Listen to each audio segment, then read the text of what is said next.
ఉగాది ప్రశస్తిని గురించి ప్రత్యేకంగా చెప్పుకుంటూ ఉన్నాం. 60 సంవత్సరాలకి ప్రత్యేకంగా 60 నిమిషాలు పైగా చెప్పుకున్నాం. గౌరవనీయులు ముఖ్యమంత్రి నారా చంద్రబాబు నాయుడు గారి సమక్షంలో ఆశావాదాన్ని వారి సిద్ధాంతించే విధంగా ఒక పద్యం చెప్పి నేను 2 నిమిషాల్లో సెలవు తీసుకుంటాను. రాలిన ఆకు మేల్బసిడి రాగముగా చిగురించును. మన భారతీయ సంప్రదాయంలో ఉండే విశేషం ఏమిటంటే, వెళ్ళిపోయింది ప్రతిదీ మళ్ళీ వస్తుంది, నువ్వు కంగారు పడద్దు.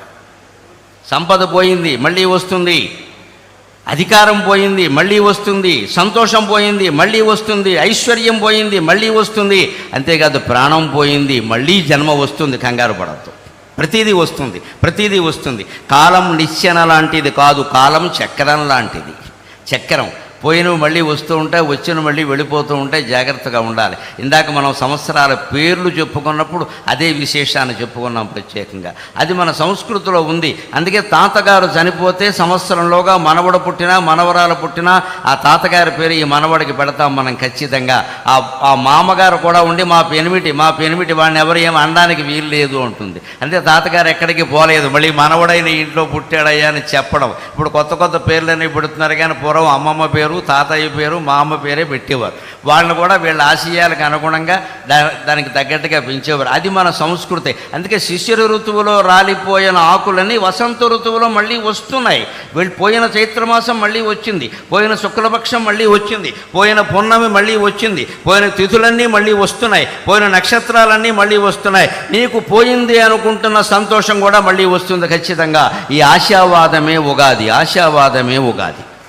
రాలిన ఆకు మేల్బసిడి రాగముగా చిగురించు, ఎండుదై వ్రాలిన మ్రోడు జీవర శరమ్య శిరస్సున పైకి లేచు.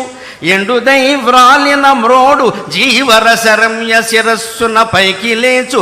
పాల్మాలిన లోకమందు అవమానము కండు ఘటిల్యనంచు, గగ్గోలుగా నేర్చెదేలా.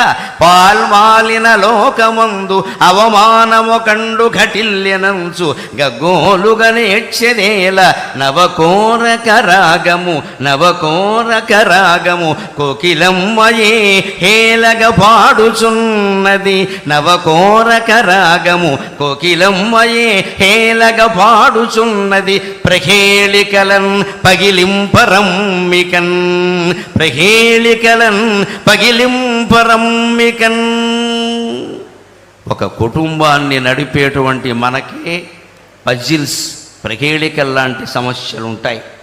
ఒక రాష్ట్రాన్ని నడుపుతున్న వ్యక్తికి ఎన్నుంటాయో నాకు తెలుసు, నాకేమీ తెలియని విషయం కాదు. ప్రహేళికలు అన్నీ పజిల్స్, ఆర్థికమైనవి, మానసికమైనవి, శారీరకమైనవి, పార్టీ పరంగా ఉండేవి, ప్రభుత్వ పరంగా ఉండేవి, ప్రజల పరంగా ఉండేవి, అనేక రకాలు ఉంటాయి. వాటిని ఛేదించడానికి ఉపాయం ఏమిటంటే, రాలిన ఆకు మేల్పసిడి రాగముగా చిగురించు. చెట్టు కింద రాలిపోయిన ఆకు రాలిపోయిన 15 రోజులకు చూడు మళ్ళీ పైన చిగురాకు రూపంలో కనిపించింది ఖచ్చితంగా. అలాగే అన్నింటికీ ఆశాదీపం ఉంటుంది, ఖచ్చితంగా వెలుగుతూ ఉంటుంది. మనం దాన్ని అందుకోగలగాలి. ఎండుదై వ్రాలిన మ్రోడు జీవరశరమ్య శిరస్సున పైకి లేచు. మొదలు కూడా మిగలకుండా కొన్ని చెట్లు ఖండించేస్తారు మానవత్వం లేకుండా. కానీ ఆ చెట్టుకి ఎంత పట్టుదల ఉందంటే, నన్ను నువ్వు మొదలంటా ఖండించినా నేను మళ్ళీ చిగురు వేస్తా అని నెల తిరగకుండా అది చిగురిస్తోందండి. చెట్టు నుంచి మనం ఎన్ని పాఠాలు నేర్చుకోవాలి, చెట్టు నుంచి మనం ఎన్ని పాఠాలు నేర్చుకోవాలి. నేను మళ్ళీ చిగురిస్తా అని అంత బండరాజులా ఉండిపోయిన చెట్టు కూడా మళ్ళీ చిగురుస్తోంది ఖచ్చితంగా. అలాగే పాల్మాలిన లోకమందు అవమానము కండు ఘటిల్యనంచు, గగ్గోలుగా నేర్చెదేలా. నన్నెవరో అవమానించారు, నా గురించి ఏదో అనుకుంటున్నారు. ఇవన్నీ మనం ఆలోచించాల్సిన విషయం కాదు. విశ్వావసునామ సంవత్సరం మనకి ఇస్తూ ఉన్నటువంటి ఖచ్చితమైనటువంటి ప్రబోధం అదే. ఏది నువ్వు ఆలోచించుకో, నువ్వెవరో నీకు తెలుసు. నువ్వెవరో నీకు తెలిసినప్పుడు నిన్ను గురించి ఎవడో అనుకోవడాన్ని గురించి నువ్వు ఆలోచించాల్సిన అవసరమే లేదు. మనం ఉచ్చైశ్రవంలా బతుకుతూ ఉన్నప్పుడు ఎవడో మనం మీరు గుర్రం కాదండి గాడిద అంటే వాడి కోసం మనం ఇప్పుడు గుర్రమో గాడిదో నిరూపించుకోవాల్సిన అవసరమే లేదు మనకి. మనం ఏమిటో మనకు తెలుసు, ఆత్మవిశ్వాసం చాలా ముఖ్యం. ఆ విశ్వాసంతో నువ్వు ముందుకు దూసుకెడితే ప్రకేళికలన్ పగిలింపరమ్మికన్, అన్ని రకాల పజిల్స్ ప్రకేళికలన్నింటినీ ఛేదించుకొని మనం ముందుకు వెళ్ళగలం ఖచ్చితంగా. అటువంటి ధైర్యం రాష్ట్ర ప్రభుత్వాధినేతకి ఇప్పటికీ ఉంది. మనందరికీ కూడా అటువంటి ధైర్యం మనకు కలగాలి. ఆయన ధైర్యమే ఆయనకి శ్రీరామ రక్ష, ఆయన ధైర్యమే మనకి శ్రీరామ రక్ష. అందుకని వచ్చే సంవత్సరం విశ్వావసునామ సంవత్సరం ఆంధ్రప్రదేశ్ ప్రభుత్వానికి బాగా అవసరం. కాబట్టి నిజంగానే విశ్వావసు అంటే అన్ని రకాల బంగారము లోహాలు అన్నీ ఆంధ్రప్రదేశ్లోనే లభ్యమై భగవంతుడి దయ వల్ల అన్ని రుణాలు తీరిపోయి వారు ఆశించినట్టే స్వర్ణాంధ్రప్రదేశ్గా రూపొందుతుంది అని స్వర్ణ భారత్ ట్రస్ట్ సాక్షిగా మనం భగవంతుని ప్రార్థన చేద్దాం. స్వర్ణం ఉన్న చోట స్వర్ణమే ఉంటుంది. ఇది స్వర్ణాంధ్రప్రదేశ్ సాధించాలి అంటున్నది స్వర్ణ భారత్ ట్రస్ట్లో. నాకు నిన్న ఈ ట్రస్ట్ గురించి కూడా ఒక వార్త నిన్ననే పేపర్లో చూసి ట్రస్టు అధిపతులకు నేను నమస్కారం చేసుకున్నా.